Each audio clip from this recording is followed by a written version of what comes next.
so much of this tends to come in through popular women Bible teachers and these women's conferences and the books and curriculum that are coming in through women's ministries. I think that's a huge problem. And man, if I had it to do over again, I would have done at least one chapter that focused exclusively on that.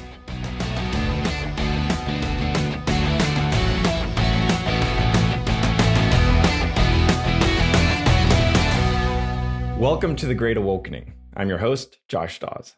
My guest today is a returning guest.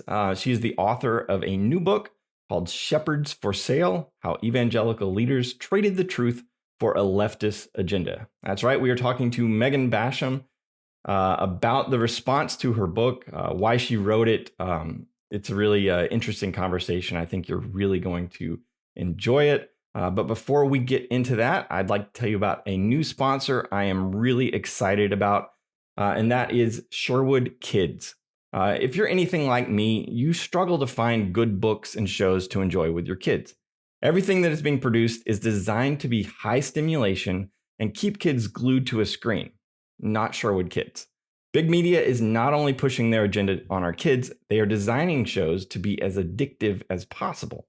That's why I'm thrilled about Sherwood Kids, a new low stimulation platform that helps kids develop a love for reading and maintain their ability to enjoy life without dependency on screens. It is specifically designed to entertain kids for short periods of time, but then get them off screen and to be active with their minds. It is perfect for those times of day when you may allow your kids to have a little bit of screen time, or maybe when you are preparing dinner. The key is that Sherwood Kids won't cause the same kind of reactions you can get from kids when you take away the iPad or turn off the TV. With thousands of wholesome audiobooks, ebooks, and read-along videos, Sherwood is home to the kind of stories we want shaping our kids, and they are actually doing so in a way that actually strengthens their imagination. You can be sure that there isn't any hidden woke subversive messaging in the content your kids are getting. If you don't want your kids mindlessly watching shows and being discontent without a screen, then discover a better way at sherwoodkids.com and use Dawes for half off a lifetime subscription. That's right, Sherwood Kids is about to launch, and you can get in early and get half off a lifetime membership when you use the code DAWS at checkout. That's DAWS. All right, so let's jump right into my conversation with Megan. Hey, Megan, so good to have you back on the show. Thanks. It's good to be here. It's always good to do an interview with someone you know. You can relax a little bit. Yeah, hopefully we'll have some fun with it. But you've had an interesting summer. Congrats on becoming a New York Times bestselling author. That is huge. Yeah, that was unexpected. I thought this would be a much more niche topic. We thought that certainly evangelicals, Christians would buy it, but I don't think either HarperCollins or I really expected it to have this much interest. Yeah, it's been crazy. The discourse since it released, even before it released, has just been insane. It doesn't seem to be letting up. There's still, I'm getting texts about it and people want to talk about it. So it's definitely causing a stir. Yeah, I'm constantly reminding myself that controversy is good for book sales. So, I didn't court controversy, but it hasn't hurt the book sales that it's happening. And so I should look at that as a silver lining in some of the more robust discussion. Let's put it that way. Sure. Yeah. Well, I definitely want to get into the response. But as I started to see a lot of that response coming, it was actually before I had a chance to read the book, and just hearing the way, I don't know, some people's takeaway from the book or their impression of the book, I would say, because I think a lot of the discussion is coming from people who haven't actually read the book. You get kind of a sense that everybody you name in the book is somehow receiving funds from George Soros, and it's this like vast, left-wing conspiracy. And I think in all of that discussion about who said what and scouring the footnotes and everything, one of the things that's getting lost and really struck me when I actually read the book for myself is just how much of your personal story is in this. You conclude the book with your your testimony and kind of connect that back to why this matters. So I'd like to start there. Can you, without, telling the whole story so that people, don't need to read the book, can you give us a little bit of your story and why that kind of your background made you concerned about this to begin with? Well, I told my testimony in the book at the end. Originally, we kind of talked about maybe putting it in the beginning, but it didn't feel like it quite fit there.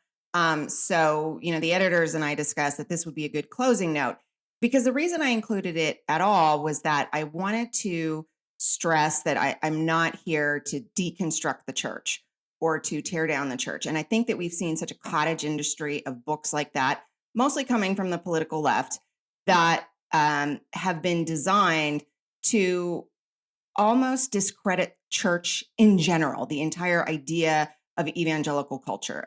Kristen Dumais, Jesus and John Wayne did that.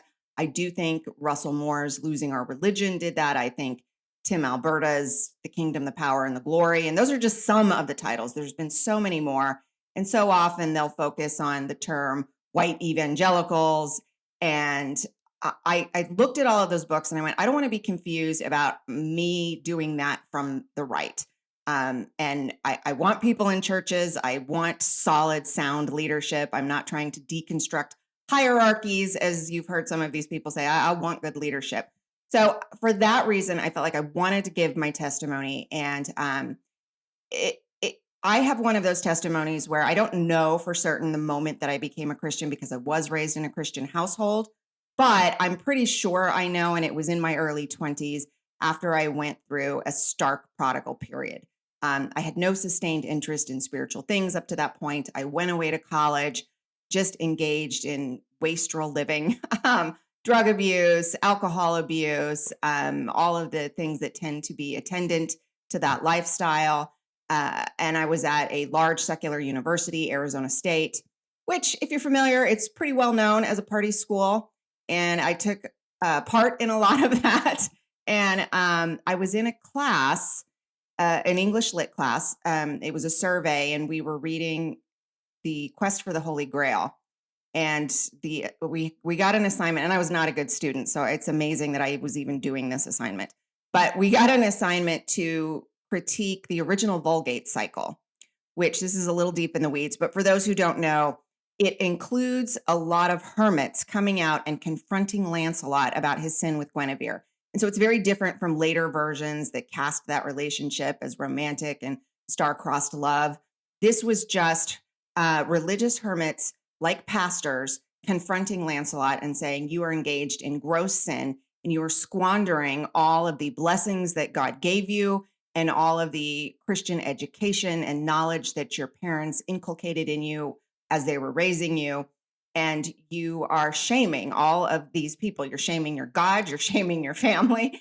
And it just hit me, as a person who was living that life, as, a 22, 23-year-old, I was so convicted by that. And I got down on my knees and I prayed.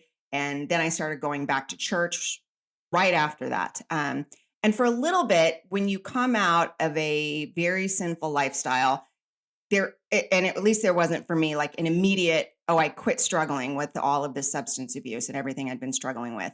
And so I kind of turned to Christian therapy, going, why am I not coming out of this? I'm still sinning, Lord, and I can't help it. And why am I still sinning in this way? And, I was going to a Christian counselor and they were going, you got to look at the trauma in your past, which was real. I did have some traumas in my past.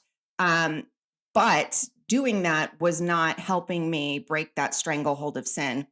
And I don't quite remember, in the hindsight of some 20 plus years, what happened. But I remember talking to a pastor and sort of lamenting my inability to stop sinning in this way. But I'm sure, however I framed it, it wasn't my fault. And he gave me a book, John MacArthur's The Vanishing Conscience. And that book was just a light switch for me. Basically, MacArthur, his message in it, and I'm paraphrasing, of course, was that we all have pain and trauma in our past. We have all been sinned against, just as we have sinned against others. And the way to solve this problem is not to just keep reading the tea leaves of your own psyche. it is to take hold of the new creation that you are in Christ and stop sinning, and that you actually need to acknowledge that you have the power to do that. Scripture tells us you, as a new creation in Christ, you are dead to that, and you should live as if you're dead to that. And so all of that, that's a long-winded way to say that was the moment that changed for me. And it's why I care so much about the church, because I think in a very real way, I would not be alive today if, one, I had not had a strong church to turn to. I think I could have gone on stumbling in that sin and probably fallen right back into it. And so I'm so grateful for the sanctification process and the way that this church was used in my life. And I want to protect that for other people. And I think when you bring in all of these ideologies and social justice programs, those sinners crawling out of their lifestyle of sin are lost in all of that. Yeah. Yeah, and if you would turn to a church that, was whispering about sin, that was trying to, downplay that and to, I don't know, kind of feed and feed that trauma, feed, that victimhood mindset, Yes. that, that's counterproductive to the work that, the Holy Spirit is doing through sanctification. Yeah, very much. And I think I was probably somebody who was sort of given to victimhood, to, that these were the bad things that were done to me. And um, over time, there was just such a realization that who am I to nurse this grievance over what was done to me, given the great sins I have committed against others, and most importantly, against God. And so when I saw this coming in, that to me was such an unbiblical message, that you're to focus on how others have harmed you rather than looking at, here is what I have been guilty of and forgiven of. And it is so great. I have no standing to focus on what was not given to me and what I think I deserve. And I just see nothing biblical in that. Yeah. Well, and it's almost like the left completely inverts that biblical worldview. And it says that the things that you are responsible for, the sins in your life are grievances, that's because someone has sinned against you. But then at the same time, it wants to heap guilt on things that you're not responsible for. So it's almost a complete inversion, which is why I think so many of your the chapters, the issues that you discussed in this book really do play into what kind of environment are we creating at our churches, um, with regard to like how we think about sin and atonement, and whether or not Christ is the solution. Well, and the utopian outlook that you see so often in this social justice Christianity, and Francis Schaeffer wrote about that, and I talk about that a little bit in the book, about how he had a concern. And of course, Francis Schaeffer was someone who acknowledged, okay, here's the societal evils that we feel Christians should confront. But what he wasn't on board with was this idea that we could bring in a utopian form of society or government, and that Christians were going to usher that in, because you're not going to get that before the return of Christ. And he emphasized that. And I think so often we see this sort of social justice movement coming into the church saying, we are going to smash all oppression. And it's not realistic. And it's not even what we're told to focus on biblically. We're told to preach the word, make converts. And that in itself will be the things that change society. But trying to, and I think that is why it's aptly been called another religion, this idea of we are going to reverse the fall and erase all oppressor dynamics. There's nothing biblical in that either. So I think that's part of why all the alarm bells were going off for me and for a lot of other people for the last few years when we saw those kind of ideologies coming into the church. And that it was comforting for me to look back at some of Schaeffer's writings in the 80s and go, oh, this isn't new. We've been here before. Yeah, and that's what I think was so helpful about your book, because a lot of us have been noticing this, for many years now. Just kind of, where is this coming from? These ideologies coming in, so you could identify like the source of it. Um, but you kind of did the homework and kind of tied together some things to see that, like, oh no, there are very real organizations that are actively pushing this ideology into churches. What first kind of tipped you off to that began this process of writing the book?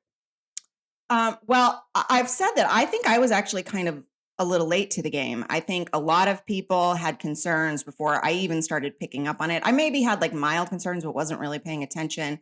I was kind of in my little evangelical bubble as a Christian mom whose kids are at a Christian school, and I worked at an evangelical magazine, and we were very involved in our church, and so I was in that bubble, and so I was feeling those things.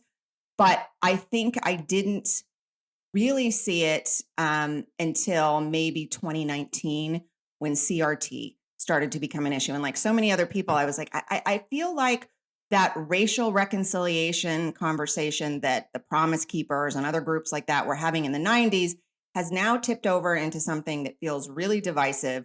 And that I wasn't even sure at that time. I was sifting through it like a lot of people going, oh, I don't know what I think about this. This doesn't sound right, but I couldn't have articulated it at the time because like so many other people, I didn't know what critical race theory was. I'd never heard of that. So in 2019, when the Southern Baptist Convention started introducing that famous Resolution 9, that it was a resolution that was intended to condemn critical race theory as an unbiblical ideology, and then it was rewritten to sort of endorse it as an analytical tool. These were things that were the first alarm bells to me that I went, wait, what's happening here? And at the same time, on a local level, my kids' Christian school, or excuse me, our church, the children's ministry director sent out an email and was saying, here's some resources to talk to your kids about their white privilege. So this was the first time I started hearing that language. And I did not understand it very deeply, but I knew immediately this doesn't feel right to me. This feels off. And that's probably when I first started paying attention.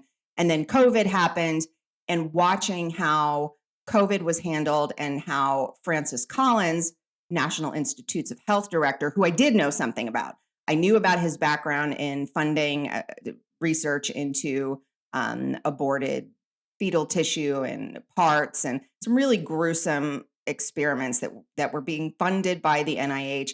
I knew about his record in terms of being an quote unquote LGBTQ ally, and that he had spearheaded some of these initiatives that included transgender research on kids, giving them puberty blockers. So I knew that this is not a guy that I agree with at all. And that was probably the first time when I saw all of these Christian leaders and platforms hailing Francis Collins and saying, we need to listen to this guy. That I knew enough about to go, record scratch, something's way off here. And I started working on the book at that point. A publisher had approached me and said, hey, listen, some of this viral reporting that you've been doing, we think that this could be a book. And as I was researching it, I started talking to other people who've been doing this work a lot longer than I had. Kelly Kohlberg with the, I think it's the American Association of Evangelicals, was one of them. And she founded Veritas Forum at Harvard and some other campuses. So she was really the first person who reached out to me and said, hey, let me give you a little more background information. Here's all of these hard left secular foundations, including people like Soros. So it's not tinfoil hat and others, Clinton Foundation, Bill Gates, Mark Zuckerberg, Tides Foundation, Rockefeller. Here's all of these groups that are funneling money into various evangelical organizations to try to push the church to the left on a whole assortment of issues, some debatable, some not, from a biblical perspective. And so, I mean, that was really early on in the writing process. And that also shaped like, okay, now I'm getting a better understanding, not just that this is happening, but why are some of these evangelicals, some of these leaders taking these positions? So yeah, that was probably, I give a lot of credit to Kelly Kohlberg, and then you just, how it is, you go off down the rabbit trail going, oh, now I spend all my time looking at IRS Yeah. 990s. So the book came out earlier this summer, and were you anticipating the reaction that it is received? So I knew that I was kicking a hornet's nest. So I did know that it was going to spark some discussion.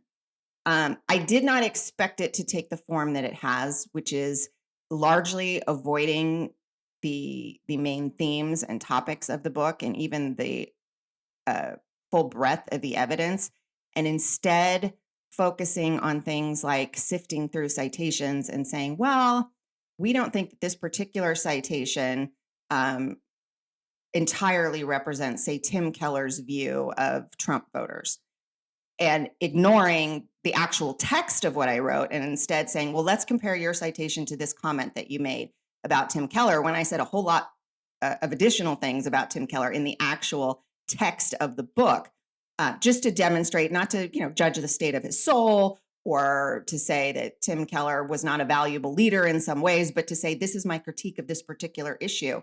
I didn't expect it to be like that. I've spent so much time on gnats. I thought we would be doing a lot more time debating camels. Yeah. Yeah. It's been really wild to see. And it kind of gets to one of the common misconceptions of the book that I've heard from people who have not read the book. And I think this is the narrative that's going around in some circles, is that everybody you name in the list is someone that has sold out, that has completely, they have a leftist agenda that they are doing. And the way you kind of break down each chapter is you trace the money, you talk about these foundations that we're not really talking about much because everybody's so focused on these celebrity pastor names. But you're more giving them as an example of like, look, this work that I was just describing that is actively trying to push this in churches, it's actually showing up in here, and here. And I think that's really valuable. But I think a lot of that is I don't know. It's frustrating that there's such a misconception that everybody in the book is obviously a wolf that is on the take from Soros. Yeah, it's been frustrating to me, in large part, too, because I think that there were some disingenuous actors from the very outset, from the moment the book came out, who were trying to frame it that way. And I'll just say this. I don't think anybody has had trouble understanding that a title can be both literal and figurative. It can reflect sort of double meanings until this book, where suddenly everyone's like, shepherds for sale means that you better have like an actual bill of sale for that person.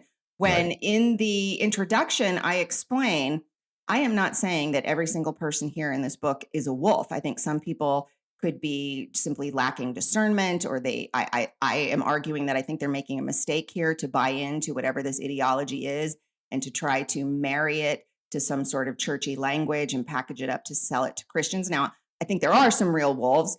And I actually refrain from saying this is who I think the wolf is, because one, I don't want to make that judgment. And two, I think when you read the evidence, those who are wolves, I think most people could read the book and go, oh, this is really troubling that this person is engaged in that. So I'm concerned about that person. Whereas this other person, I think, is just being influenced. And the trickle down influence that these secular left foundations wanted to have, they are having on this person. And I'll give a little background about the actual title that might help explain how all of this conversation started. So there is a think tank called New America that was Soros funded, and from a number of other left-wing foundations as well. And they did an autopsy report in 2015 about efforts from these secular left foundations to influence evangelicals on the issue of climate change and to get them to back things like cap and trade carbon emission regulations. And in this report, they talked about pursuing the rent and evangelical model, meaning that they were going to try to harness the power of some really influential, high-profile evangelical leaders in the hopes that that influence would then trickle down to the pews. And so that was what they called it, rent and evangelical.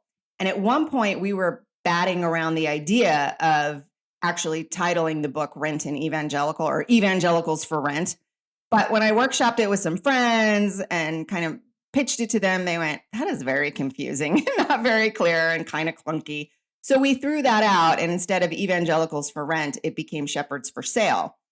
And so that was the germination of the title. But also, I explain in the introduction that being for sale doesn't necessarily just mean money. Now, it does mean that, and I trace some of that, but it can also mean we are now shifting our position in order to make our message more palatable to the culture, to win the plaudits of the secular media, to win appointments at these elite think tanks, and just get general cultural recognition. So there are different ways to be for sale. And to be honest with you, I don't really think that before this book, people had trouble understanding that metaphor.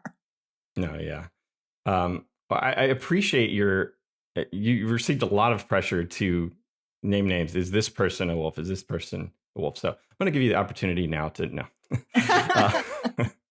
uh, I have some thoughts, but I think if you read the book, you'll figure that out. yeah, no, and I appreciate that restraint because you stick to the hard facts and reporting the facts, let people draw their own conclusions because honestly, we don't know the heart. And as you know, and some of my listeners know, I'm writing a book on the idol of evangelism, and reading your book helped me kind of clarify something I'd been thinking through for a chapter I'm writing, and that's on the whole idea of evangelism as being about removing obstacles. And as I was reading that, I feel like so much of the negative reaction to your book indicates a failure of imagination to I don't know, consider possible motivations. Because I think there are some people who got caught up in this that they were following the pattern they learned from the Gospel Coalition of like, well,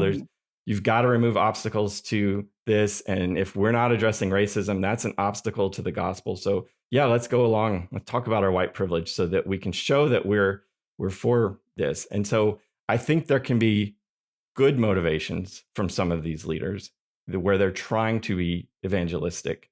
But again, it is still a failure of leadership to recognize these ideologies for what they are. And I wonder how much of the negative response is people who feel foolish, like they look back at the past few years and they recognize, crud, yeah, I made a mistake, and now I look really bad. I think that's a huge part of it. And part of what I cover in the book, and I talk about this a little bit, is this continual pattern of whatever the flashpoint is in the culture, whatever Fortune 500 companies and Disney and the United Nations and the European Union, whatever their thing is at the moment, whether it's the Me Too movement in 2018 or Black Lives Matter in 2020, or what we now call creation care with climate change, because that's what all of these organizations were suddenly really caring about, and that's what the dominant culture was really caring about. It feels like so many of these church leaders that I write about in the book were just not on the vanguard. They weren't trying to promote it initially, but it was like they looked around and went, oh, this is what we're doing now, so now we have to have a Christian version of that. And that's what it feels like it was in so many cases, rather than saying, hold on, we're the church, we're distinct, we have priorities that will be strange and confusing to the secular world and should be. Yeah. And instead, that's not what was happening. Yeah. And I think pastors, as the culture is secularized, more and more things that used to be within the realm of theology are now suddenly political. And pastors are being asked to speak to a lot of things that they're uncomfortable with. They're just not familiar enough with these topics. And so they're looking to organizations like the Gospel Coalition or Desiring God or, Ligonier, whichever organization. It's not, and 99 or 90% of what comes out of these organizations, it's fine. Great. Yeah. What does the Bible say about XYZ? Well, here's a helpful resource. And I think pastors had kind of gotten into that pattern of doing that. And so as some of these organizations started to sour, they're still just defaulting to that. Well, Gospel Coalition said it, so it's got to be good. I trust it, without doing their due diligence to I don't know, research a lot of things for themselves. So it's just a tangled mess, and there's so many ways that this is like spread into evangelicalism. I think we're going to be kind of pulling out the tendrils for a long time. Well, and I think there's also that friendship network. And that has made it really hard to confront what's happening. And I also think that's part of the reaction to the book, is that a lot of people know each other and they're friends. And I get that. But I think our instinct is, my friend has been criticized, so we are now going to all rush out and say it's illegitimate without really considering it. Because part of the way that these organizations have worked, groups like the Evangelical Environmental Network and the Evangelical Immigration Table and all of these other groups, is they will create a general statement of principles. And it will be something that any Christian would agree with. Like in the case of immigration, it will be, we believe that all immigrants, legal or illegal, I don't even think they would use the legal or illegal terminology, but they would say something like, we believe all immigrants are made in the image of God, that we have a duty to spread the gospel to them, that they need Jesus, or, however the language would be. And it would be something you would go, yes, I totally agree with all of that. And you would want to sign your name to it. So your friend, who is a big mega church pastor, comes to you, pastor of not as mega of a church, and asks you to sign it, and you sign your name to it. And that document is then taken and used to lobby for specific policies in a very political process, not something that's about spreading the gospel, not something that's about ministering as a local church to needy people who are here as new migrants, legally or illegally. It's about specifically lobbying conservative legislators to say, evangelicals want you to support this legislation. Now, I don't think that a lot of the guys who signed that piece of paper totally understood that that's how it was going to be used. And I don't think they would have signed it had they known, but it would be embarrassing and socially awkward to go say, oh, hey, I didn't actually want to sign up for that, or, oh, I'm not super comfortable with my name on this thing. And so they just let it ride because it would be embarrassing. And I think that's happening a lot. Yeah. I appreciated you talk about Eric Metaxas signed something similar to that. And then later, once he realized what it was being used for, pulled his name off of that. Why don't you think? So unusual. Yeah. I know. Yeah. Why do you think we don't see more of that? Because I think for very human, understandable reasons, is that you don't want to have an embarrassing conversation with your friend. You don't want, either the Roy's Report or Religion News Service to then write an article about how you pulled your name off this document and have to explain yourself. And just, pure passivity and laziness. You're like, I got a lot on my plate. I'm not going to deal with that. So I think there's a lot of reasons that we don't see that. And also, people are just embarrassed to admit, oh, hey, I got that wrong and I was a little bit duped in that. And maybe instead what you do is you self-justify and go, well, now, and I think this is what it's designed to do, by the way, is then you start to go, I think I do agree with that. I do think that Christians need to be backing Senator Langford's border bill, and that's part of what it means to be a faithful Christian. We have to welcome the stranger. And in a way, then they have staked a position without ever really thinking the position through. Yeah. And they see, the megachurch pastor, they respect, his name's on it, so it must be fine. Right. Even though that megachurch pastor may not even, may be in the same boat. Right. Exactly. Yeah. Okay. So how would you respond to people who would say, well, you're doing the same thing. Your book is published by HarperCollins. They are pro LGBT, secular company. How do you respond to that type of critique? I mean, for one thing, if I were taking HarperCollins, which is, it's not a secular foundation, it's a business and it has all different kinds of authors. But if I were taking a book contract and saying, I am now not going to touch the issue of homosexuality or marriage or transgenderism, then yes, I think you would see a parallel there, because that's kind of what you're seeing with so many of these foundations, is that their purpose is to drive a particular policy. But something very different happened in the sense that, yeah, this is an organization that from a corporate level would mouth the boilerplate of being allies. And yet they published my book that is crystal clear on the biblical standards for sexual morality and what marriage is and what a man and a woman is. So I would say, and I say this in the book, that if you are a Christian organization that is taking money from one of these secular foundations to do something explicitly biblical, like if you're taking that money to, as I said, spread the gospel to these immigrants, nobody's going to complain about that. I wouldn't complain about that. If you're taking this money to say, hey, we've got people who are hungry and needy and these kids are there and they're not getting lunches and they don't have clothes, and so we're doing that. We're taking this money to do that. I don't think anybody would have a problem there either. And I state in the book, I wouldn't have a problem with that. The issue is you're taking this money and either promoting ideas that are debatable and explicitly political, or they're just unbiblical on their face, which is something that you see these LGBT foundations doing. They openly state, hey, we're funneling money into these groups in order to change the doctrine of conservative churches as it relates to sexuality and marriage. And then what you see is the pastors and the churches moderating their language. And suddenly they're holding conferences with openly LGBTQ affirming speakers.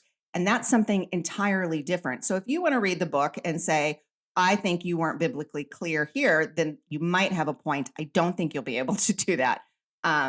So that's one. And then, the other thing is, it has been interesting to me the lengths that some of these organizations are going to try to either entirely hide or at least strongly minimize the associations they have with these secular left-wing foundations. And that's not something I'm doing. I mean, I'm pretty open that, hey, this is my book coming out from HarperCollins. Meanwhile, you've got organizations like the Evangelical Immigration Table and the ERLC and Baptist Press trying to deny that any Soros money touched these projects and these organizations that they're involved with, when it's just a lie. So if there's nothing wrong with it, why cover it up? Yeah. That was very clear in the chapter on the LGBT. That to me was, if you're watching this and you just decide you're not gonna read the book, I would ask you to at least read that one chapter. Okay, let's say you agree with leftist ideas on immigration, or you think all climate change, all that stuff is debatable. What's the big deal? Please read the chapter on LGBT stuff, because you trace the money from explicitly pro-LGBT with the stated purpose of changing Orthodox Christian teaching on biblical sexuality. And you trace how that money is hidden and funneled through progressively more, acceptable organizations till it gets to churches that you'd recognize.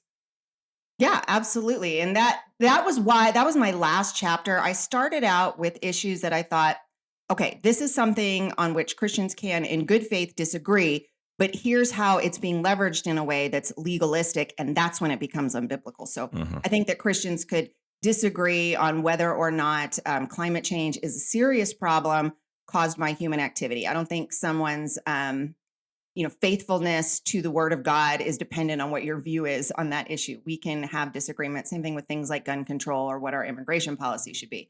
So I started with those issues because where it became a problem was when you, one, saw this dark money coming into the church to mobilize Christians as political actors on this debatable topic. And also you saw language that was trying to create a biblical imperative for you must take this position. And you actually saw some of these Christian climate change activists saying things like, you must adopt creation care as an issue, by which they mean climate change, to be faithful to the gospel. Yeah. And that's where you have a problem, because it's just legalism. Yep.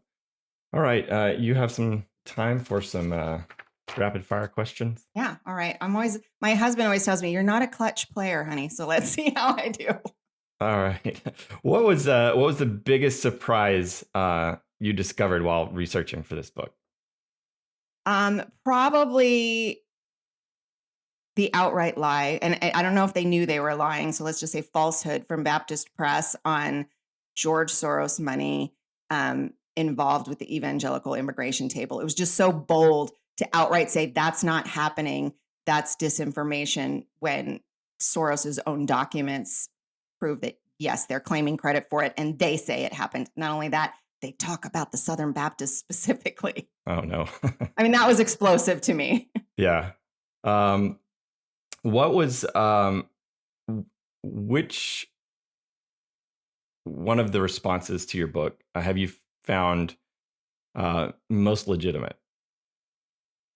So there have been a few legitimate errors, I guess. And part of what's been helpful, let's say, about having what I think has to have been the most scrutinized and combed over book in evangelicalism in recent years is that they did catch a few things that I went, yep, that I screwed that up. And I don't think it was anything unusual or out of the ordinary for a book of this type, but there were things that you just kind of do your Homer Simpson Doe moment where someone said, oh, hey, look, this contract that you said covered 1 year, covered 10 years. So there was a few things like that I went, that is legitimate. And I missed, where two guys graduated from seminary. That's legitimate. Um, in terms of thematic critiques, probably not surprising that I think I disagree with all of it. Yeah. What has been the most frustrating response? The most frustrating response has been the citation sifting.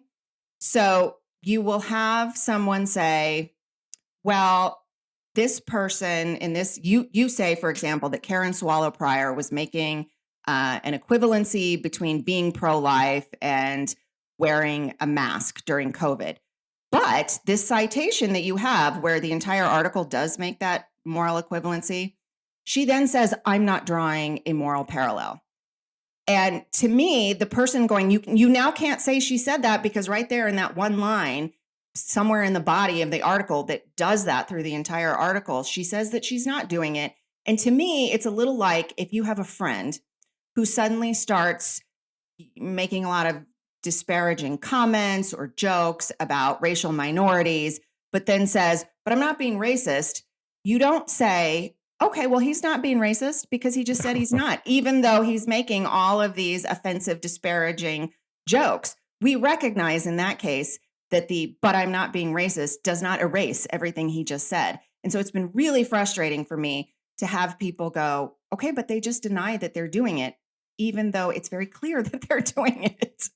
Yeah, no, that's been driving me nuts too. What if you could debate anyone in Big Eva, who would you want to sit down with and hash it out with? Ooh, that's a good question. Um, I could debate anyone in Big Eva.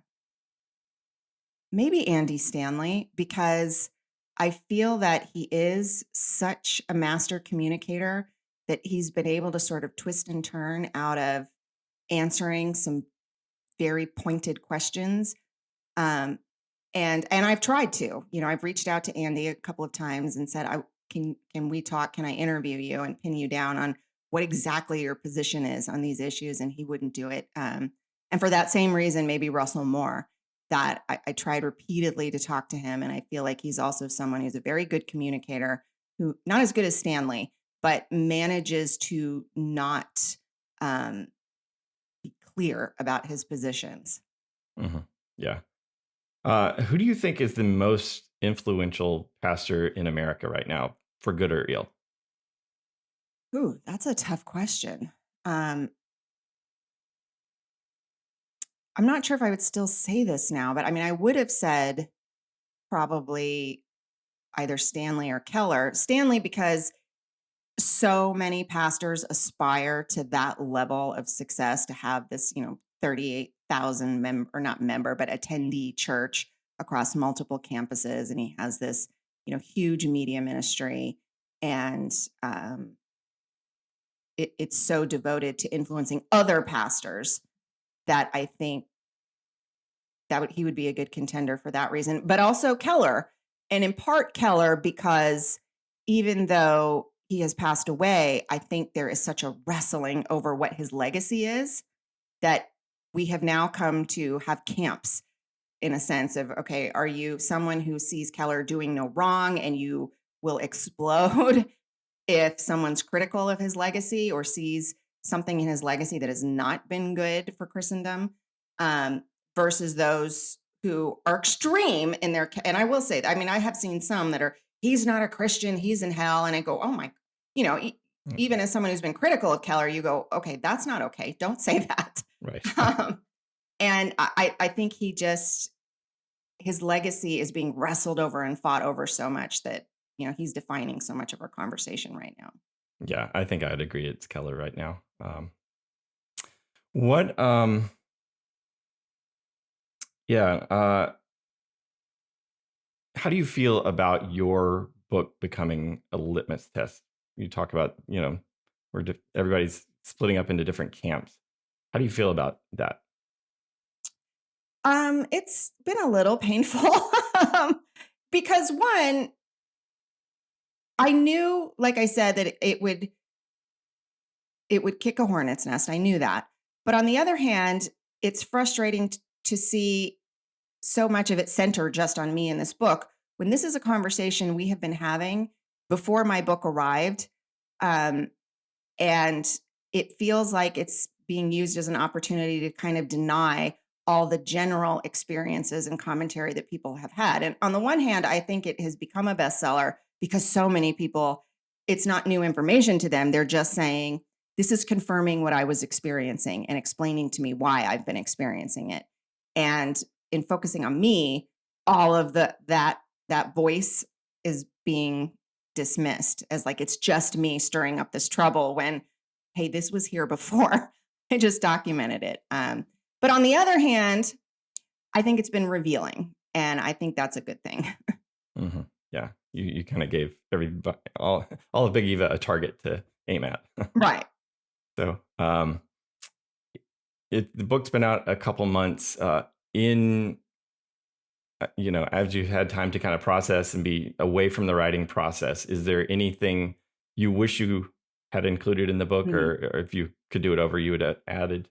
Yeah, definitely. The big one is that I did not really spend time on women's ministries. I touch on it a little bit here and there, but I think it deserved a long chapter on its own, just to talk about how so much of this tends to come in through popular women Bible teachers and these women's conferences and the books and curriculum that are coming in through women's ministries. I think that's a huge problem. And man, if I had it to do over again, I would have done at least one chapter that focused exclusively on that.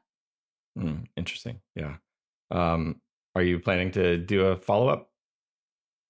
I don't know if I'll do a book follow up, but I'm definitely doing. I'm working on some follow up articles now, and hopefully something on women's ministries and also Christian education because I touched on that as well, but it didn't get its own chapter. And I think that's something that uh, so many people are aware of, but maybe they don't realize the extent to which even organizations and schools that you think, oh, that's a solid school, they don't realize what's going on in some of these schools.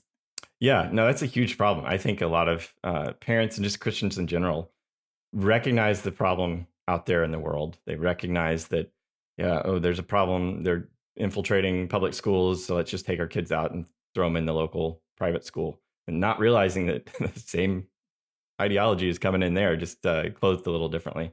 Yeah, I mean, I've had friends who I, love very much, but they're convinced that Baylor is totally solid and it's a great Christian school. And there's a little part of you that goes, do you know some of the activities going on at Baylor? What some of the faculty are saying that its own president has refused to take a position on keeping men out of women's sports and bathrooms. I mean, that's shocking at a Christian school.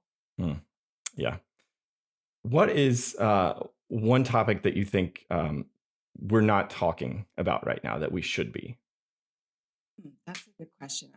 Okay. I swear I'm not doing this to just flatter you, but I do think this issue of evangelism, the second you told me the subject of your book, I went, oh, that's good. We need a book on that in a huge way because when you look at how Jesus did evangelism, it seems so counterintuitive to what we're doing in terms of removing obstacles. I mean, you saw Jesus, people would come to him, what must I do to be saved? And instead, he's throwing obstacles in Hmm. their way and testing that how much they're seeking. And so, yeah, I think that is such a needed topic. Well, hopefully I can get it written, So but get on it, Josh.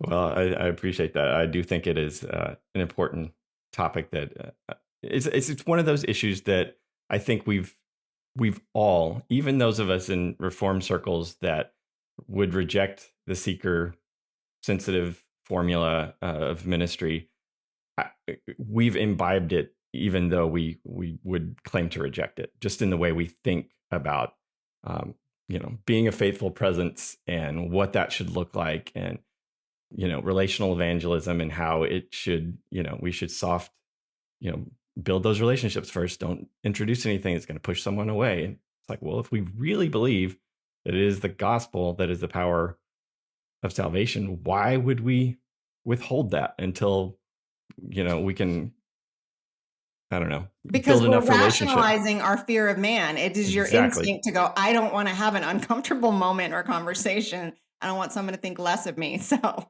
Exactly. Yep. All right. Last question, and then I'll let you go. But what would you say to someone who has read your book and it's just thoroughly demoralized them? They're like, if the church is this bad, I don't want any part of it. What encouragement would you have for them? Well, one, I hope that's not what they come out with, because I really did not want that to be the case. And I tried to end with, here's some very bright points of light and people who did push back in a David versus Goliath way and had a tremendous impact. So one, I would say hold on to those examples. And then two, again, we have been here before and the church is never defeated. God preserves his church and he's going to protect it from these influences. And maybe you reading this book and seeing some of what I'm seeing is part of how he's doing that, is that you have a lot of people who are waking up and saying, hey, this is not okay. And this is a cycle that the church has been through before. That's why we're reformed, because reformation is always happening. Excellent. Yeah. Well, thank you so much, Megan. Again, congrats on the becoming a New York Times bestseller and just the impact that this book is having. I hope this interview encourages others to read it and to begin to rethink kind of their approach to some of these issues. Well, thanks for having me. It was great to be here. That's our show for today. Big thanks to Megan Basham for joining me for this conversation. If you haven't yet read her book, there will be a link in the show notes where you can purchase that.